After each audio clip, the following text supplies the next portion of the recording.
আসসালামাইকুম প্রাণপ্রিয় চাকরি প্রার্থী ভাই ও বোনেরা, সরকারি চাকরির পেনশন বন্ধ হয়েছে। সকলে কিন্তু অবগত ছিলেন যে স্বায়ত্ত শাসিত প্রতিষ্ঠান বা স্বস্বায়ত্ত শাসিত প্রতিষ্ঠান যে ছিল সেগুলা ব্যতীত কিন্তু রাজস্ব খাতের পেনশন চালু ছিল। এখন থেকে কিন্তু রাজস্ব খাত সহ বাংলাদেশের পুলিশ বাহিনী, সেনাবাহিনী, নৌবাহিনী থেকে শুরু করে সকল চাকরিজীবীদের কিন্তু পেনশন বন্ধ হয়ে গেল এবং তাদেরকে কিন্তু সর্বজনীয় যে পেনশনটা সেটা আয়ত্তে কিন্তু আনা হবে।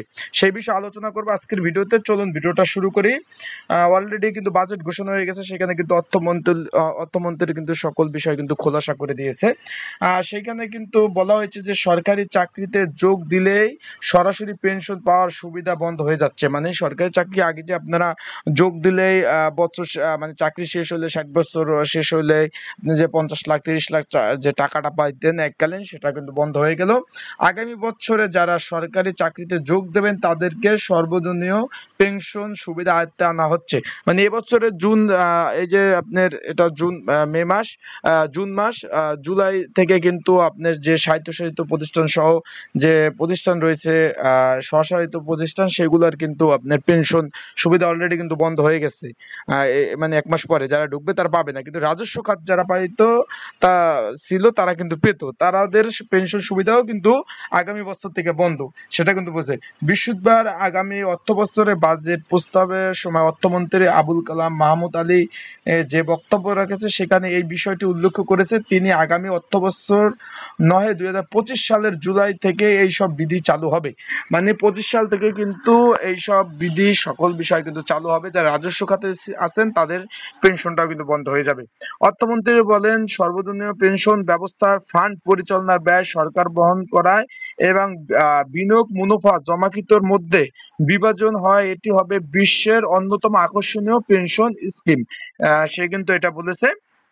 18 বছর বেশি বয়সে যে সর্বজনীন পেনশন স্কিম আয়ত্তে আনা সম্ভব হলে সে সকল নিরাপত্তা কাঠামো আয়ত্তভুক্ত উল্লেখ করেছেন তিনি। আর গত বছরের 17ই আগস্ট সর্বজনীন পেনশন ব্যবস্থা আয়ত্তের 4টি স্কিম চালু হয়। স্কিম মাসে আপনার 1,000 থেকে 10,000 টাকা জমা কিন্তু সুযোগ আছে। তাতে বেশি বছরে টাকা জমা বহন করলে পেনশন সুবিধা তার থেকেও বেশি, সেটা বলছে। মানে যত টাকা জমাবেন পেনশন সুবিধা কিন্তু তার থেকেও বেশি পাওয়া যাবে।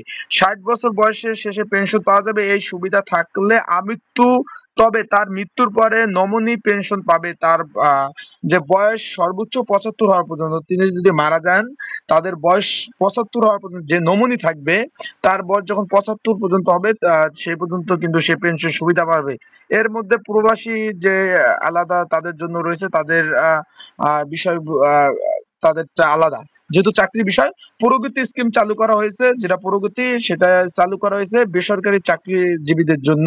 শুরুতেই তারা মাসে 2 এবং 3 বা 5,000 টাকা জমা করার সুযোগ পাবে। পরে তা বাড়িয়ে করা হবে 10,000।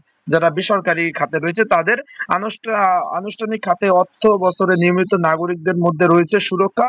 এই স্কিমে মাসে 1, 2 বা 3 বা 5,000 টাকা জমা করা যাবে, সেটা কিন্তু অর্থমন্ত্রী বলেছে। আর সমতা স্কিমে নিম্ন আয়ের মানুষ যারা রয়েছে এই স্কিমে মাসে আপনার সর্বনিম্ন 500 টাকা, এই যে 1,000 টাকা থেকে 500 টাকা কিন্তু জমা কিন্তু করতে পারবে। এরপর স্বায়ত্তশাসিত স্বশাসিত রাষ্ট্রীয় সংবিধান বা সমাজসেবী সংস্থা তার আয়ত্তে অঙ্গ প্রতিষ্ঠান কর্মীদের জন্য চালু হওয়া নতুন স্কিম প্রত্যয়। এই স্কিমে মাসে 2, 3, 5 এবং 10,000 টাকা জমা রাখা যাবে। মানে 2 থেকে 3, 4, 10,000 টাকা জমা রাখা যাবে। বিশ্ববিদ্যালয়ের শিক্ষকরা তাতে এই স্কিম আয়ত্তে করার প্রতিবাদ জানিয়েছে। তারা কিন্তু এটার কিন্তু বিশ্ববিদ্যালয়ের শিক্ষক আছে তাদেরকেও কিন্তু আয়ত্তে আনছে। সেই কারণে তারা কিন্তু বিক্ষোভ ও প্রতিবাদ জানিয়েছে। তাদের পক্ষ থেকে বলা হয়, সামাজিক ও বেসরকারি আমলাতন্ত্র এবং বিচার বিভাগে এ প্রক্রিয়ার বাইরে রেখে একটি সর্বজনীন পেনশন সুবিধা। অর্থমন্ত্রী বাজেটের বক্তব্য শিক্ষকরা সরকারের অবস্থান জানার সুযোগ পেয়েছে। এতে মানে আপনারা মোট কথা বুঝতে পারছেন যে আপনারা যে অনেকে বলছিলেন যে ভাই যে স্বায়ত্তশাসিত প্রতিষ্ঠানের থেকে যে রাজস্ব খাতে তাদের যে পেনশনটা চালু ছিল সেটাও কিন্তু আগামী বছর 2025 সাল থেকে বন্ধ হয়ে যাচ্ছে। মানে সরকারি চাকরিতে আর কোনো পেনশন সুবিধা থাকছে না। আমার কথা আপনারা অবশ্যই বুঝতে পারছেন যে সরকারি চাকরিতে আর কোনো ধরনের পেনশন সুবিধা থাকছে না। এখন থেকে চাকরিতে আপনারা পেনশন সুবিধা পাবেন না। অলরেডি কিন্তু অর্থমন্ত্রী সে তার কথায় সে অলরেডি কিন্তু প্রকাশ পেয়েছে। আশা করি বুঝতে পারছেন। ভিডিওটা ভালো লাগলে অবশ্যই সাবস্ক্রাইব করে রাখবেন, লাইক করে রাখবেন, পরবর্তী নতুন নতুন আপডেট পেতে।